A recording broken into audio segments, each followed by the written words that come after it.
Okay, now we're in lesson 54. I started to call this breaking up is hard to do, but I've decided instead to call it breaking up into two. So we're going to pick up with Acts 15:30. And obviously we're going to go to 16:10. So obviously we're going to cover more than the initial dispute between Paul and Barnabas. Acts 15:30. So when they were sent away, they went down to Antioch, and having gathered the congregation together, they delivered the letter. And when they had read it, they rejoiced because of its encouragement. Judas and Silas, also being prophets themselves, encouraged and strengthened the brethren with a lengthy message. And after they had spent time there, they were sent away from the brethren in peace to those who had sent them out. Then my translation has this verse in brackets. And the reason it's in brackets is because it doesn't appear in the majority of the older manuscripts. But it says, but it seemed good to Silas to remain there, meaning remain in Antioch. But Paul and Barnabas stayed in Antioch, teaching and preaching with many others also the word of the Lord. And after some days, Paul said to Barnabas, let us return and visit the brethren in every city in which we proclaim the word of the Lord and see how they are. Barnabas wanted to take John, called Mark, along with them also. But Paul kept insisting that they should not take him along, who had deserted them in Pamphylia and had not gone with them to the work. And there occurred such a sharp disagreement that they separated from one another, and Barnabas took Mark with him and sailed away to Cyprus. But Paul chose Silas and left, being committed by the brethren to the grace of the Lord. And he was traveling through Syria and Cilicia, strengthening the churches. Paul came also to Derbe and to Lystra, and a disciple was there named Timothy, the son of a Jewish woman, who was a believer, but his father was a Greek. And he was well spoken of by the brethren who were in Lystra and Iconium. And Paul wanted this man to go with him, and he took him and circumcised him because of the Jews who were in those parts. Now, while they were passing through the cities, they were delivering the decrees which had been decided upon by the apostles and elders who were in Jerusalem for them to observe. So the churches were being strengthened in the faith and were increasing the number daily. They passed through Phrygia and the Galatian region, having been forbidden by the Holy Spirit to speak the word in Asia. And after they came to Mysia, they were trying to go into Bithynia, and the Spirit of Jesus did not permit them. And passing it by Mysia, they came down to Troas. A vision appeared to Paul in the night. A man of Macedonia was standing and appealing to him and saying, come over to Macedonia and help us. And when we had seen the vision, immediately we sought to go into Macedonia, concluding that God had called us to preach the gospel to them. Okay, now, again, we're coming off of having looked at, in some detail, the council at Jerusalem, which you will recall was convened. Interestingly to me, the council at Jerusalem is the first of numerous councils that become necessary to straighten out doctrinal error in certainly the first 4 centuries of the church's history, because the enemy is constantly attacking the atonement. And here the attack was by what we know as Judaizers, and what Luke refers to as the people of the circumcision, who are saying to the Gentiles, you've got to be circumcised to be saved, and you've got to follow the law of Moses. So they were not just simply saying you need to become a Jew, they were making that a condition of salvation. And the enemy has done it again and again and again, and we still see this going on today. The heresies of the first 4 centuries are pretty much what we're seeing today. They're just repackaged in different ways, in different methods of giving out the heresy. But again, always the enemy is wanting to make salvation conditioned on things other than the grace of God. And in this case, what the Judaizers were doing is they were saying the covenant, the Mosaic covenant, is permanent. The Abrahamic covenant is not. It's the other way around. The Abrahamic covenant of grace is what's permanent, and Paul makes that very clear in Romans 4. What was temporary was the Mosaic covenant. Not that we get to keep sinning, but the purpose of that covenant was to show us that we have to have grace to be saved. So that's what they were doing. They were switching the covenants. The church council met, apostles and elders together, and the whole church. One thing I didn't say, and I've always been curious about with this church council, is I wonder where they met. If it was the apostles and the elders and the whole church, I'm just curious to know where in Jerusalem they would have been meeting, possibly in one of the cloisters in the temple, because we don't know how large a crowd we were looking at. But Paul and Barnabas shared their experience in seeing God bring the Gentiles to Christ. Peter shared his experience of how God brought Cornelius in. James backed up their experience with Scripture. Always needs to be the case. Experience is part of the Christian walk, but it needs to always be backed up with Scripture. That is how we keep things together, Scripture and experience together. And so what they did is they determined not to put the burden of Jewish regulations and law on the Gentiles. They did send a letter listing 4 requests that they avoid food sacrificed to idols, that they avoid eating meat from strangled animal, they avoid blood, and they avoid immorality. The first 3 you could call table manners, which were designed to not offend Jewish Christians who were still trying to come out of the understanding that they had been raised with. The church would have recognized that these 2 in particular, the strangled animals and blood, those were Levitical requirements. Those were abrogated by the atonement. They would understand they didn't apply, but nonetheless people have difficulty adjusting. They understood that. These people were extremely wise in the way they approached this. Immorality was a problem that the Gentiles would have had and been sensitive to and had difficulty adjusting to, because they grew up in a culture where fornication was not only considered natural, it was considered proper. And so that was something that they understood. They needed to just remind the Gentile converts of that. Obviously, Christianity doesn't approve of immorality. Now, Paul and Barnabas then took the letter back to Antioch, to the church, because that's where the problem originated, in the sense of causing them to go to Jerusalem. It was the circumcision party teaching the false doctrines in Antioch. They took with them Silas and Judas, who were 2 men who were leaders in the church and who were both prophets. We see from verse 32 that Silas is a prophet, and then 34 indicates that Silas may have opted to have stayed in Antioch, and they present the council's decision to the church in Antioch with a great deal of encouragement to them.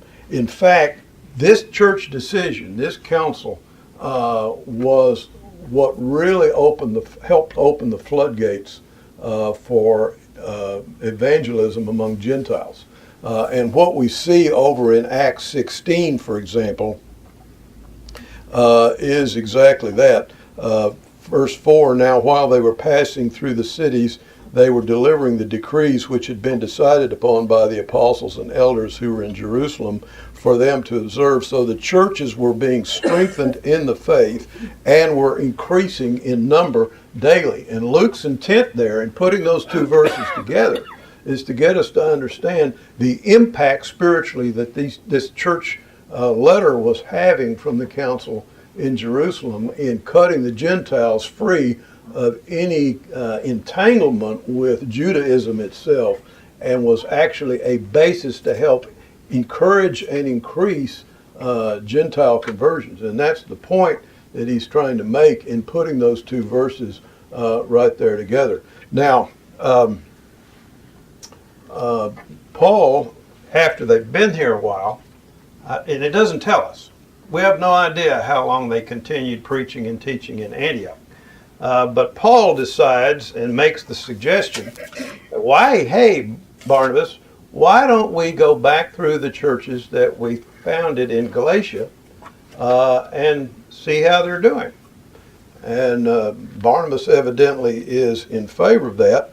But Barnabas, as we just read, wants to take John Mark with him. And Paul is concerned about that because he feels that John Mark is not dependable. In fact, I'm putting it nicely because in verse 38, Paul refers to him as having deserted them. And so you get from the term deserted, you get a sense of what Paul's view of John Mark was. We're not told back in Acts 13 what motivated John to turn back when they'd gotten to Perga. For some reason he turned back. We don't know if he was homesick. We don't know why he turned back. Paul saw it as desertion, and he certainly at this point sees Mark is undependable, and based on the stuff they encountered in the first missionary journey, the persecution, the problems. You remember Paul was stoned in Lystra. He felt like he didn't want to have somebody on the team he couldn't depend on and might fall apart in the midst of what they may encounter when they go back. What's interesting about Barnabas is, Barnabas, from Barnabas' standpoint, he's willing to give Mark a second chance. And I'll tell you this, folks, down through the millennia, not just centuries, down through the millennia, commentators and theologians have argued about who was at fault here. And nobody has ever come to a conclusion. This morning, I'm going to answer that problem. Definitively. Yeah. So why don't we all go on down to the gym now, before I get myself in real trouble. What I suspect is this, and underline suspect. I suspect neither is at fault, and that both are right, and that both are wrong. How's that for a lawyer's response? How can we argue? Yeah, you can't argue with that. I mean, that's right. Maybe here's an interesting aspect that shows up between Paul and Barnabas. We have seen remember what Barnabas means? Son of encouragement. Every time we've seen Barnabas in the spotlight, that is exactly what we see him doing. Encouraging. And what he is wanting to do is be a source of encouragement to Mark. And Mark may well feel that he did desert them, and that in fact he is concerned with how dependable he could be. You ever get in that situation? You wonder if this incident came up, could you handle it? I know I think that, but that's just, I borrow trouble and that's part of my profession. But I'm always thinking about, well, if I got in this situation, could I handle it? And you think, no, not without the grace of God, could I handle it? And I suspect Mark may have had similar misgivings about himself. And Barnabas, who's his cousin, having the gift of encouragement, is wanting to be a source of encouragement to him. Paul's focus, though, is quite different. Paul's focus, and I don't want to accuse him of being a pragmatist, which he was, but if Paul's focus is on the mission. Yeah, that's right. Paul, we were talking earlier, Paul was clearly a choleric. The thing is, there's the goal, and we head for the goal. And cholerics, as I've said before, so often get to the goal, turn around, hold the ball up for a high five, and wonder why everybody behind them is mad at them. Because their goal was not so person-oriented, their focus was not so person-oriented as it was goal-oriented. And you see some of the things Paul will say to his adversaries from time to time throughout Acts, and even in the epistles. And I suspect that he is goal-oriented, and he is not going to allow somebody to impact what might be the mission that God would lead them on. So mission was priority to Paul, not person. Person was priority to Barnabas, not so much mission. And so the result is there was a conflict that was very sharp, and you get conflict, folks. I'm not a missionary in the sense of being on the field, but those of you that are, ever seen any conflict among missionaries on the field? Surely not. Because why? Because we're human beings, that's why. And one thing that I want to suggest this to you, this would be true in ministry. It would be true on the mission field, which is ministry, but it would be true certainly among believers. And the enemy looks for this. Our particular gifts that God gives us and our abilities have different focuses, and sometimes those focuses can be at odds with somebody else who has a different gift. And we're certainly seeing that in this situation. Barnabas has a gift that is more person-oriented. Paul has a gift that is more goal-oriented, and the two are in conflict. Again, I won't mention my daughters by name. One of them has a prophetic gift in the sense that she has the prophecy view. In other words, and it's a gift. She has a gift of discerning spirits too, I think. But the prophet, it's black and white. Thus saith the Lord. Thus saith the Lord, yeah. You're done, you're done. You know, bang. It's black and white. One of our other daughters has the gift of mercy. Wow. Oh, no. You know, I've often thought if Elijah had been married to somebody who had the gift of mercy, what that would have done, you know? Boy, what a day I had in the office today. Tell me about it, dear. Well, I burned up 3 companies of 50 and their captains. Oh, those poor people, think of their families. You know? Again, the one with the gift of mercy, and it is a gift. It is a gift. Their focus is person-oriented. The prophet is more goal-oriented. And so what we got here is a conflict of gifts, if you will, and that means that we have to be sensitive to that. When we get involved with one another, working together in ministry, we will have different viewpoints and we'll have different focus, and we have to learn to adjust. Now, let me suggest to you that that is precisely what Paul and Barnabas did. Yeah. There is no indication here, even though they had a sharp disagreement, and even though they split, there is no indication that there was animosity between the two of them, or that they got in the position of calling each other ugly names, or that when they split, I'll never speak to you again. Now, what the enemy looks for, and he understands this, that the fact that different gifts have different focuses, which can then produce some conflict, the enemy looks for the opportunity to create ugliness, hostility, etc. Remember when we talked about dealing with conflict last year, and we said, Jesus said stumbling blocks are inevitable. And the stumbling block, and this is Luke 17, 1 through 3, the word for stumbling block is scandalon. And scandalon is the word the Greeks used for a bait in the trap. So when there is a conflict, the danger is you take the bait in the trap by becoming angry and responding in a less than loving manner. I want to say to you, I don't think that we have that with Paul and Barnabas. What they did is they agreed to disagree. Yeah. I think you've got an opportunity there between differences in people to either be contradictory or complementary. Mm-hmm. And if we see ourselves as a piece of the whole instead of just our gifting and it being our gifting, then you really, that's when conflict, I think, happens is my gift gets in the way of your gift, when actually they should be complementing each other.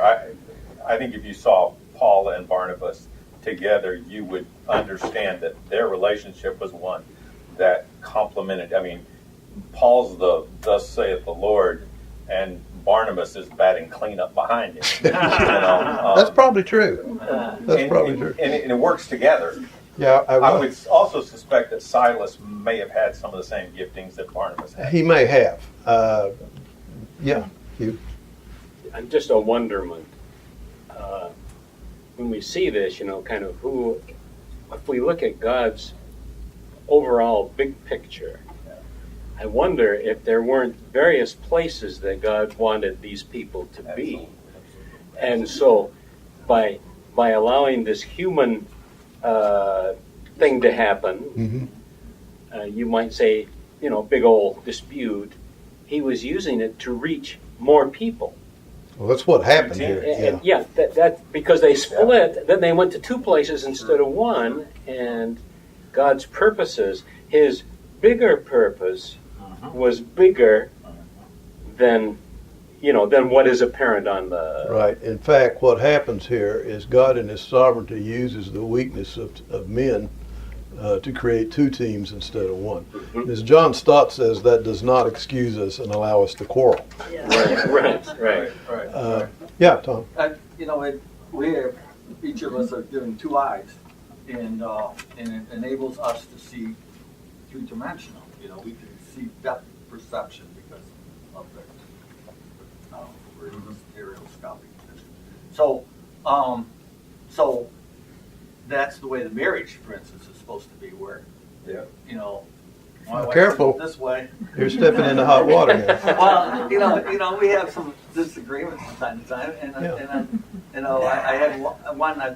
I did a preemptive strike this week, on trying to view it exactly how she would view it, and I wrote it all down, and I thought, all this stuff is reasonable. When I look at it, this is all reasonable. I'm like, duh.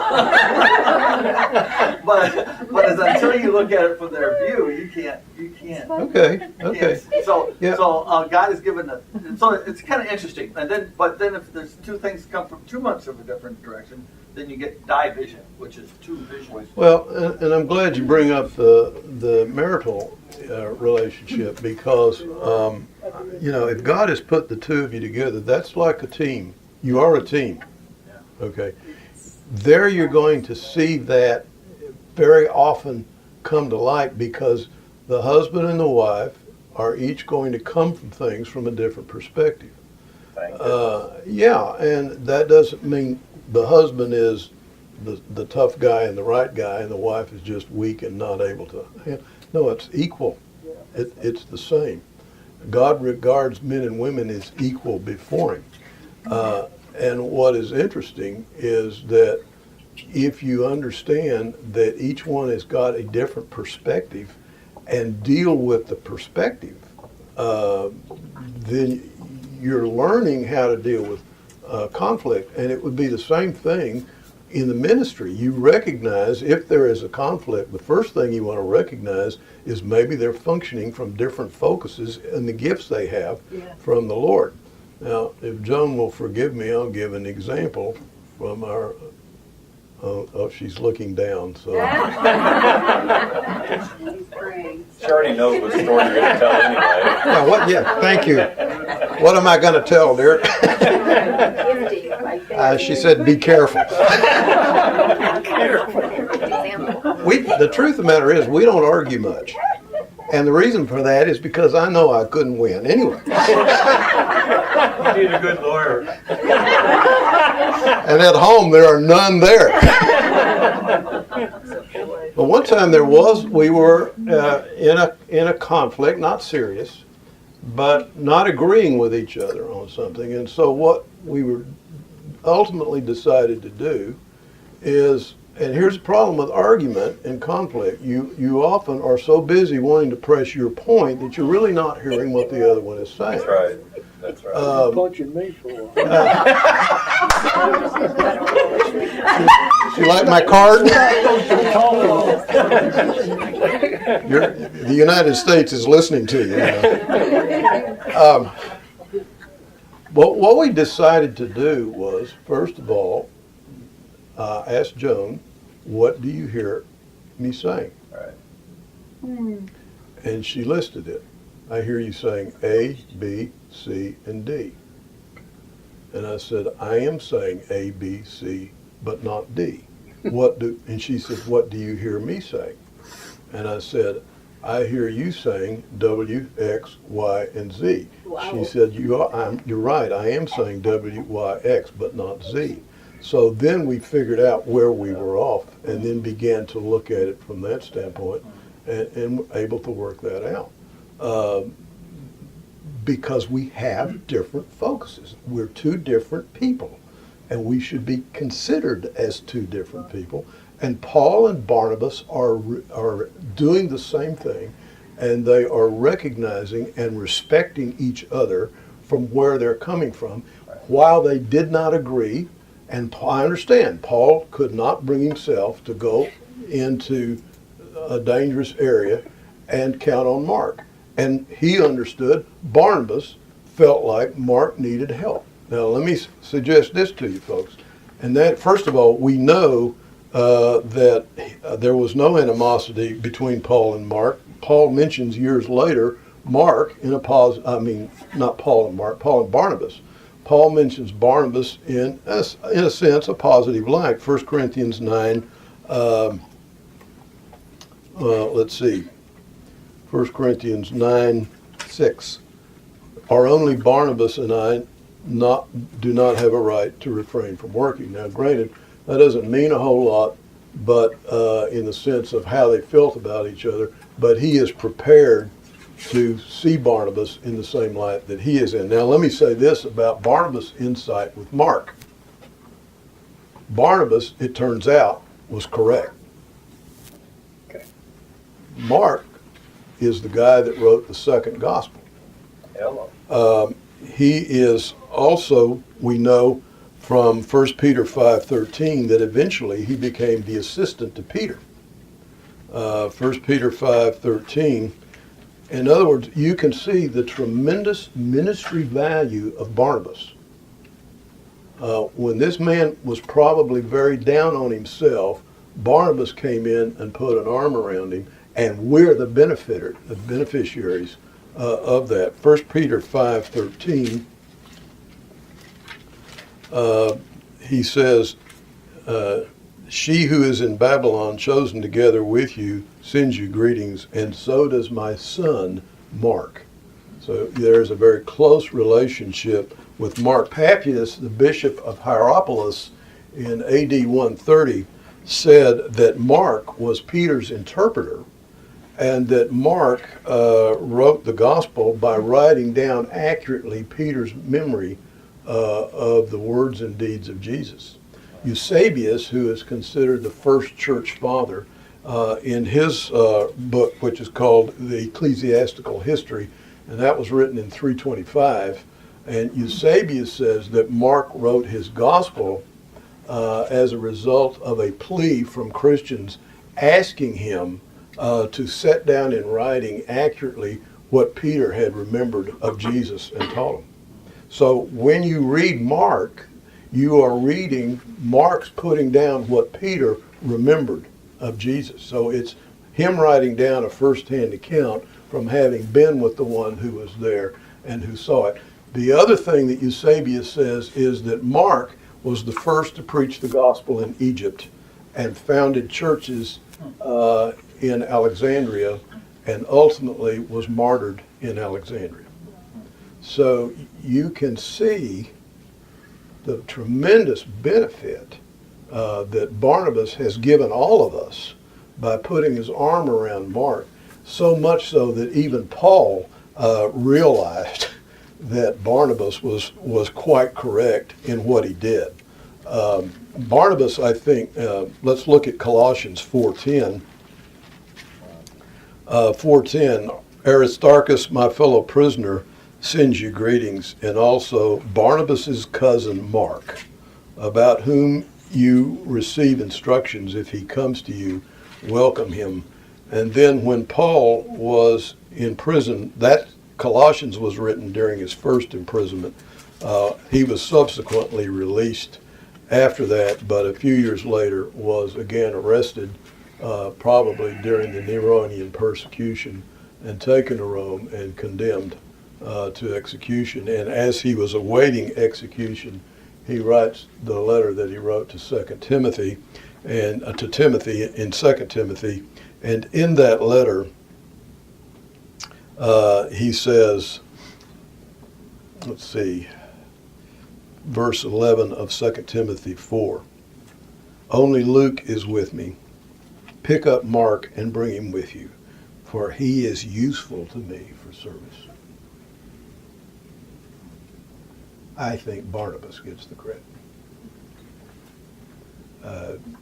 Somebody who is, let's say, not quite the preacher type, because we saw in the first missionary journey, it was Paul that seemed to do the preaching, but Barnabas has had as strong an effect as an encourager in many ways.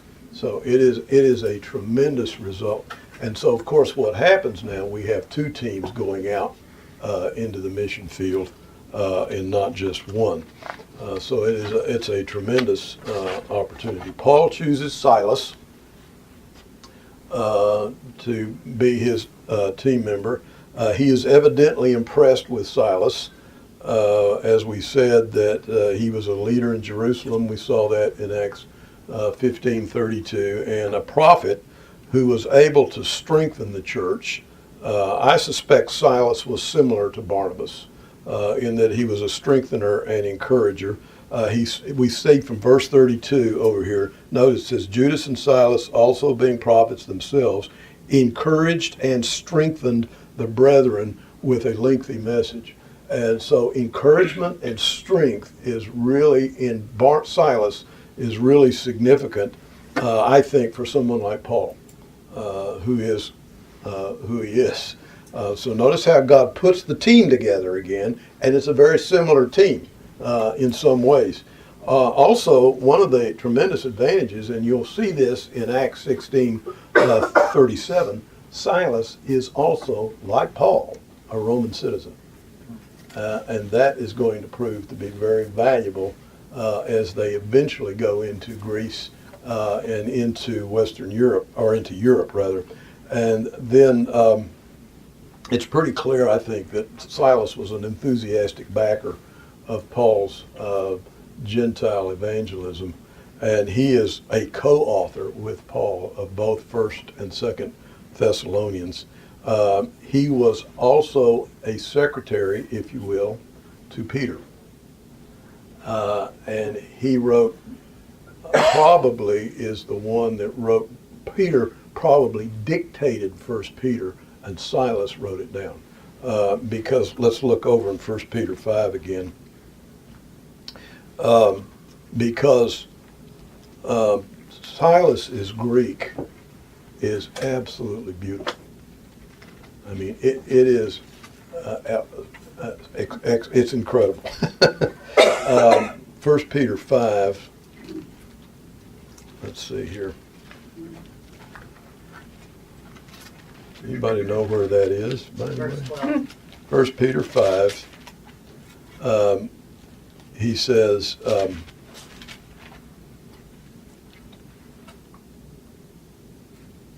On page 360, Jerry. Thank you very much. There you go. my 360 says, thou shalt not lie. He says, verse 12 of 1 Peter 5, through Silas, our faithful brother, for so I regard him, I have written to you briefly, exhorting and testifying that this is the true grace of God. Stand firm in it. Silas's Greek was so excellent that I joke about it, and keep in mind I'm joking. I think Silas wrote First Peter. I suspect Peter wrote Second Peter. Are Silas and Silvanus the same? Yes, they are the same. Silvanus is the Latin word for Silas, the Latin name. But I talk about the equivalent difference, and some of you translators may thoroughly disagree with me on this. But for me, Silas in First Peter is like, "Truly I say unto thee, thou shalt not do this." And Second Peter is, "I done told you no." Now that's not fair to Second Peter, and it's probably not very accurate. It's just my way of joking. And fortunately, Peter's dead, and there's nothing he can do about it. Okay, question is, I think I might just stop right here, although I'm about halfway through, which means instead of picking up with something new next time we're back, the next time, I might just need to finish. We might go into a little bit further into Acts 16. Anybody have a thought about it? Are you enjoying Acts? Are you getting a lot out of Acts?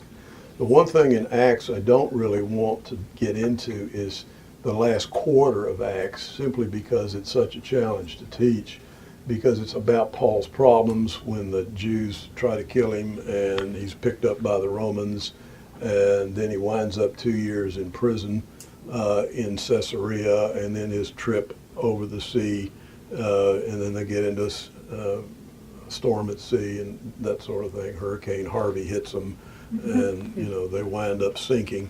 I've always had difficulty with that passage. I've taught it before. In fact, Gary one time taught Acts, and then he was going out of town, and he said, "I've got 2 Sundays I want you to preach." And I said, "On what?" He said, "Acts 21 through 28. I said, "Thank you very much." It was a challenge. Give you the storms at sea. Yeah. So be praying with us about this in terms, I don't have a problem with going a little further in Acts. The second missionary journey into Macedonia is quite interesting, and there are a number of lessons that can be learned from that. So I'm going to ask the Lord too, if, do we stop here or do we go on? I would probably at some point go on to Titus, because I'm kind of inclined to go there. I want to get into an epistle. We haven't been into an epistle for a while, but Titus is short, and we should get through Titus in about 4 years. It's kind of a minimal. Yeah. So what I think I'll do is I'll stop before we really go into 16.